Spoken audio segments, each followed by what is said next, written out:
साहू पहलवान और कांसूराम की कहानी। विजयनगर साम्राज्य के पास ही एक राज्य था जिसमें साहू नाम का पहलवान रहता था। उसका जैसा नाम था वैसे ही उसके गुण थे।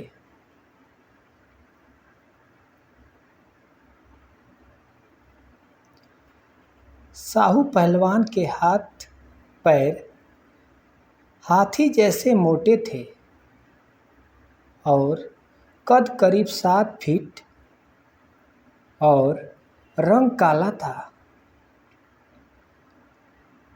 अच्छे अच्छे पहलवान भी साहू के नाम से थर थर कांपते थे, क्योंकि साहू की एक ही पछाड़ अच्छे अच्छे पहलवानों की पसलियां तोड़ देती थी।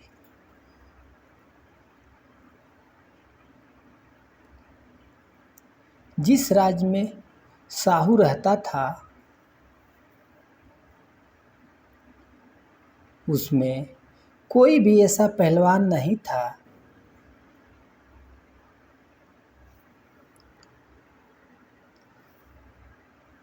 जो साहू से युद्ध कर सके।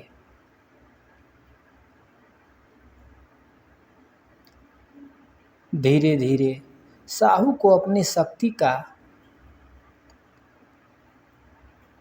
अत्यधिक अभिमान हो गया था। साहू ने विजयनगर साम्राज्य के बारे में सुन रखा था। वह चाहता था कि विजयनगर जाकर वह अपनी ताकत का लोहा मनवाए।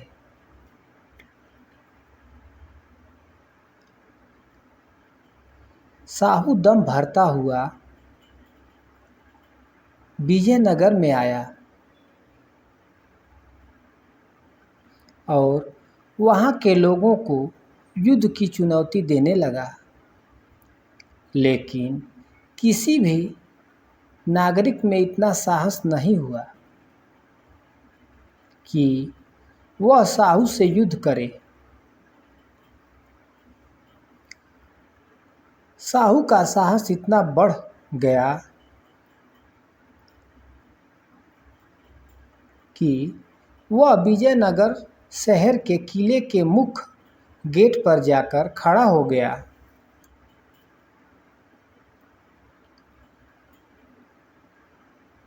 और लोगों को चुनौती देने लगा। धीरे धीरे यह बात विजयनगर साम्राज्य के राजा राजदेव राय तक खबर पहुंची। राजा राजदेव राय ने अपने मंत्रियों और सेनापतियों की सभा बुलाई और उनसे कहा कि हमारे राज्य में ऐसा पहलवान को ढूंढो जो साहू को युद्ध में हरा सके।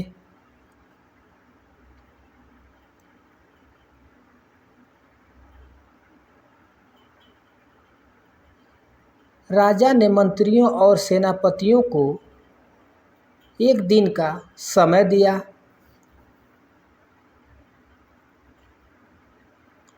दूसरे दिन जब राजा राजदेव राय ने अपने मंत्रियों और सभापतियों से पूछा, क्या हमारे राज्य में कोई ऐसा पहलवान है जो साहू को युद्ध में हरा सके? किंतु राजा को कोई उत्तर नहीं मिला। यह देखकर राजा बहुत निराश हुए और उन्होंने कहा,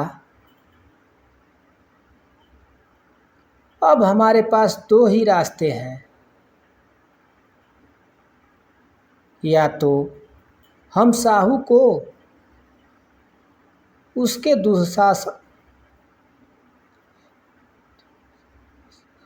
दुस्साहस के लिए दंड दें या साहू को भरी सभा में बुलाकर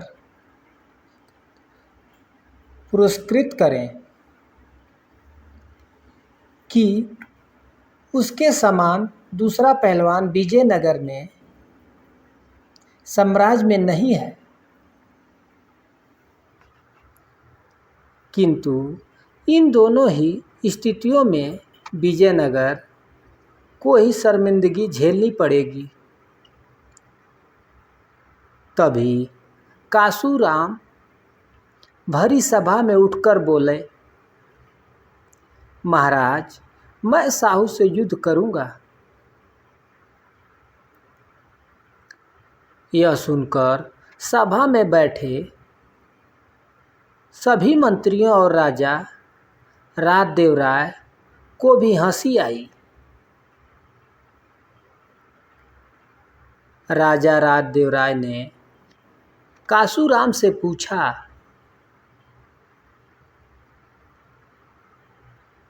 कासूराम, क्या तुमने साहू पहलवान को देखा है?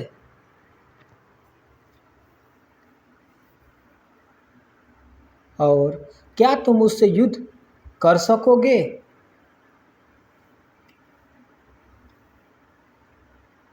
तभी कासूराम बोले,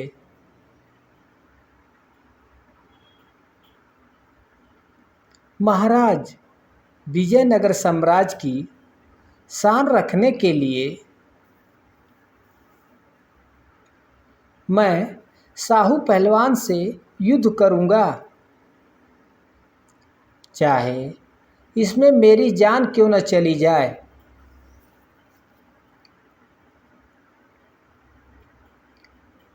कासूराम की बात सुनकर राजा राजदेव राय बहुत प्रसन्न हुए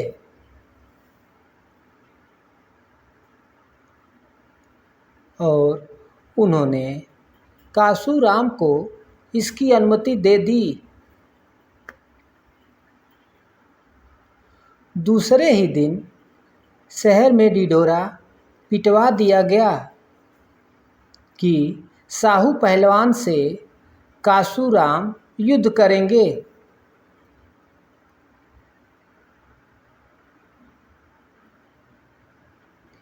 अगले ही दिन से कासूराम शहर के बाहर स्थित भैरव के मंदिर में जाकर तंत्र साधना करने लगे।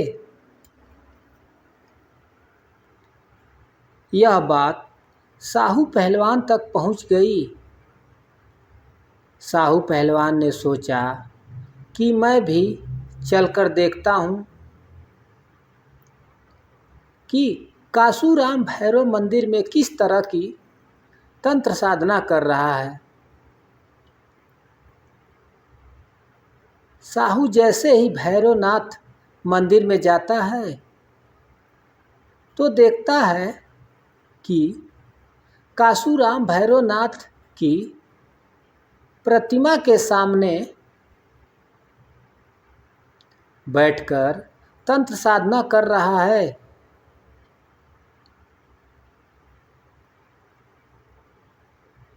और भैरवनाथ से प्रार्थना कर रहा होता है कि किसी भी परिस्थितियों में जीत मेरी होना चाहिए। तभी भैरव की प्रतिमा से आवाज़ आती है, कासूराम, तुम परेशान न होना, मेरी कृपा से तुम इतने शक्तिशाली बन चुके हो कि तुम जिस किसी से भी लड़ाई करोगे तुम्हारी एक ही पटकनी में उसके प्राण निकल जाएंगे।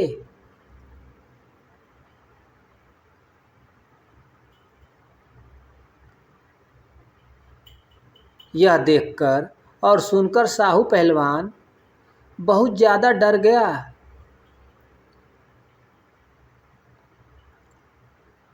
और युद्ध के एक दिन पहले ही विजयनगर शहर छोड़कर भाग गया।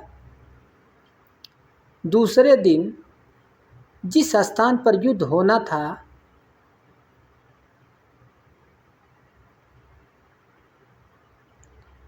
उस स्थान पर कासूराम पहुंच गए, किंतु साहू पहलवान नहीं आया। बहुत देर इंतजार करने के बाद भी साहू पहलवान के न आने पर कासूराम को विजेता घोषित कर दिया गया।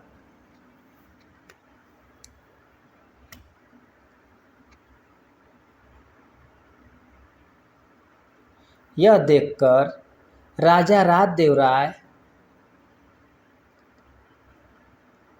अत्यधिक प्रसन्न हुए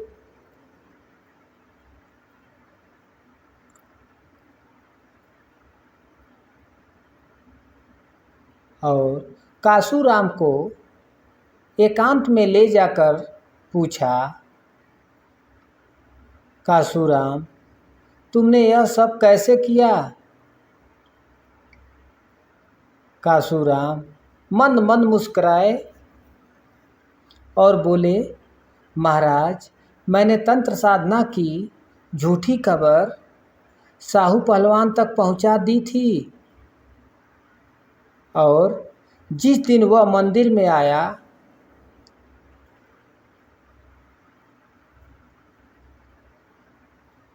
उस दिन भैरवनाथ की मूर्ति के पीछे मैंने अपने एक आदमी को बिठा दिया था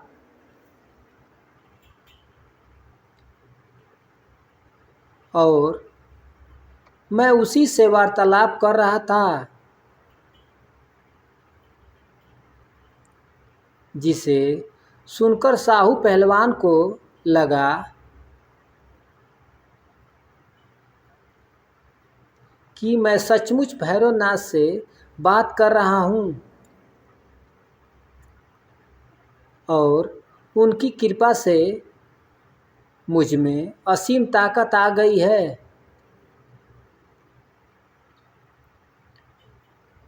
और इसी बात से वह डर गया और शहर छोड़कर भाग गया।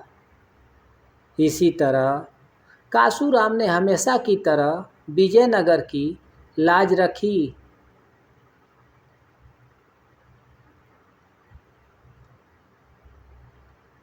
और राजा राजदेव राय ने हमेशा की तरह कासूराम को बहुत सारा धन ध्यान देकर पुरस्कृत किया।